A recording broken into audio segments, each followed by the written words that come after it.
stage did you come on board with this film? Well, actually, I came on board quite early with The Invisible Woman. Often as a composer, you often get brought in quite late. They've finished filming the film, they've started editing the film, maybe they're at the director's cut. But because I'd worked with Rafe before on Coriolanus, we had an ongoing relationship. There were a lot of decisions early on with the music, because there was a lot of on-screen music. And in fact, it was really fun for me because we needed to get boys in to perform in the school in the film. So I got to go to, and they picked the boys from my old school just completely by chance. It was completely random. So I got to go to my old school finally in a position of authority and interview these boys and see if they were good. And then I picked a few, and then Rafe worked with them and picked the final ones who were in the film. But yes, I was on it for a long time discussing the script and the ideas and on set, and it doesn't happen that often, but when it does, it's really wonderful.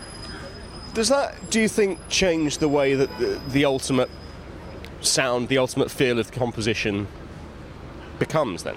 Well, it's really hard to know the answer to that. I think often when you're brought in the last minute, because you don't have a lot of time, you can write great work, but you can't write very developed work because you don't have a lot of time to do it. And if you start earlier and you have more time, you have more thinking time, you can write more developed work. Maybe it has more depth. Is it better ultimately? There's no way to really answer that. Presumably, though, you need the structure of the film to inform the composition, as it were, so that you're not making a piece that would be, that wouldn't play into the next piece. Well, I mean, yes, you are right, but I always think there's two parts to being a film composer. There's one bit that's pure creativity, where you have to write a melody, you have to write a theme, you have to magic something up out of nowhere. That's the terrifying bit. Sit in front of the keyboard and you're like, and then there's the other bit, which is the craft, where you learn the craft of like how to fit music to a scene, and that really is, that's more like building a chest of drawers or something. It's not that there isn't an art to it, not that it doesn't need to be beautiful, but it's much more easy to learn that. There's a discipline and a craft and art to it.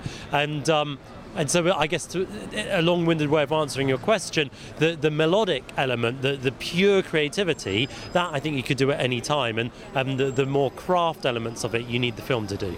Marvellous. Thank you very much. Cheers. Thank you. Cheers.